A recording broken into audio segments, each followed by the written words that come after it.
Vanilla extract. Simple question. I love vanilla. I eat vanilla. Vanilla ice cream is my favorite vanilla. And especially Madagascar vanilla is the best vanilla. Okay? So does that answer your question? I eat it all the time. And I know how vanilla is extracted. Does that answer your question?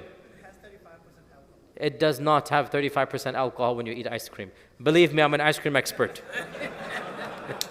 You can eat as much ice cream as you want. So I'm telling you about the final product. I'm telling you about the final product. No food product that is flavored with vanilla is going to be intoxicating due to the vanilla. You can eat large quantities of vanilla cake, vanilla ice cream, vanilla anything, and it will not be even close to intoxication. So the Prophet ﷺ gave us the rule that مَا أَسْكَرَ كَثِيرُهُ فَقَلِيلُهُ حَرَامٌ. Whatever intoxicates in large quantities, by large we mean what a normal person can consume. So 10 glasses is large. 1,000 glasses is not large, it is impossible.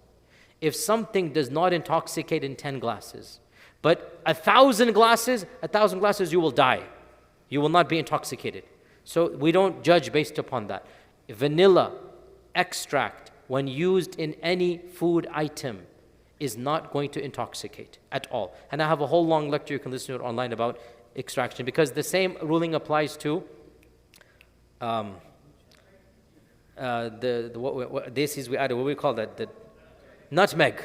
Nutmeg. The same ruling applies to nutmeg. I have a whole lecture that explains the fiqh of this.